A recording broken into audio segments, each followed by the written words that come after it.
हरे कृष्णा। राधे राधे दोस्तों। आंवला नवमी पर आंवले की वृक्ष की पूजा करें। जल मोली रोली चावल गुड़ आंवला दक्षिणा चढ़ाएं, धूप दीप जलाएं और 108 फेरी लें। कहानी सुने। इस वीडियो में हम आपको कहानी सुना रहे हैं। आंवला नवमी की कहानी इस प्रकार है। एक आंवलिया राजा था जो हर रोज एक मन सोने के आंवले दान किया करता था और बाद में चीमता था। एक दिन उसके बेटे बहू ने देखा, रोज इतने सारे आंवलों का दान करेंगे तो सारा धन खत्म हो जाएगा, इसीलिए इनका दान बंद करा देना चाहिए। पुत्र आया और राजा से बोला, आप तो सारा धन लुटा दोगे, इसीलिए आप आंवले का दान करना बंद कर दीजिए। तब राजा और रानी उजाड़ में जाकर बैठ गए। वहां आंवलों का दान नहीं कर सके, इसीलिए उन्होंने कुछ खाया पिया भी नहीं। तब भगवान ने सोचा, अगर हमने इनका सत नहीं रखा तो दुनिया में हमें कौन जानेगा।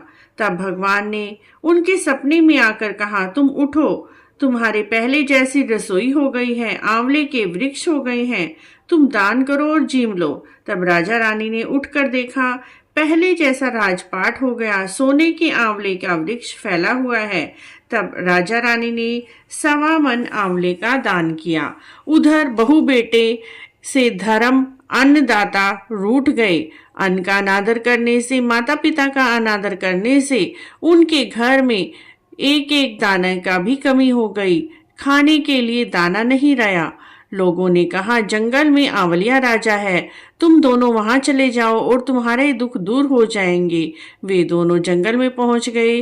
वहां पर राजा और रानी ने अपने बेटे बहू को देखकर पहचान लिया और रानी ने अपने पति से कहा, इन लोगों के पास कोई काम नहीं है, आप इन्हें मजदूरी पर रख लेना, ज्यादा मजदूरी ना देना, लेकिन खाने पीने का हो जाएगा। तब एक दिन रानी ने अपनी बहू को बुलाकर कहा, मेरा सिर धोकर नहला दे।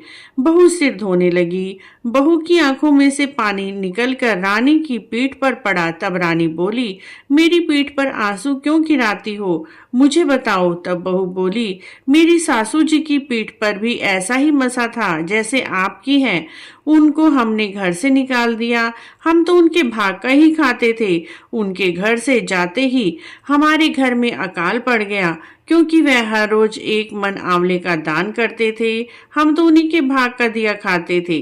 तब सासू बोली, हम ही तुम्हारे सास ससुर हैं, तुमने हमें घर से निकाल दिया था, परंतु भगवान जी ने हमारा सत रखा और हमें पहले जैसा राजपाट दे दिया, सोने के आंवलों के पेड़ दे दिए।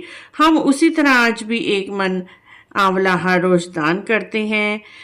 तब बहू सासू माँ के चरणों में गिर गई, उनसे माफी मांगी। तब राजा और रानी का मन पसीज गया और अपनी बहू बेटे को गले से लगा लिया और वहीं अपने राज में रख लिया और उन्हें राजपाट दिया। हे भगवान, जैसा राजा रानी का सत रखा, वैसा ही इस कहानी को कहने वाले, सुनने वाले, हुंकारा भरने वाले सब पर रखना, सब पर अपनी कृपा बनाए रखना। जैसा रानी राजा की बहू बेटे को दिया वैसे किसी को ना देना, जैसे राजा और रानी को दिया वैसे सबको देना। बोलिए आंवलिया राजा की जय, आंवला नवमी की जय। इसके बाद विनायक जी की कहानी सुननी चाहिए। विनायक जी की कहानी भी इसी वीडियो में हम आपसे शेयर कर रहे हैं। विनायक जी की कहानी इस प्रकार है। एक छोटा सा लड़का अपने घर से लड़कर निकल गया और बोला, आज तो मैं विनायक जी से मिलकर ही घर लौटूंगा।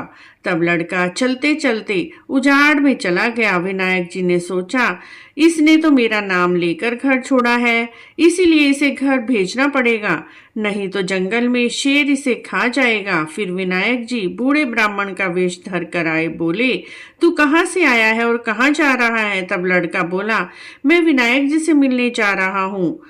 तब वह बोले, मैं ही विनायक हूँ, मांग तू क्या मांगता है, परंतु एक बार ही मांगना। तब लड़का बोला, क्या मांगू? अन्न मांगू, धन मांगू, हाथी की सवारी मांगू, स्त्री हो जाए ये मांगू, या फूल गुलाब हो जाए?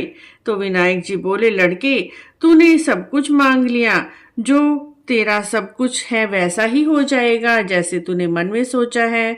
फिर वह लड़का घर आया, देखता है एक छोटी सी बहू सोने की चौकी पर बैठी है, घर में बहुत सा धन हो गया है।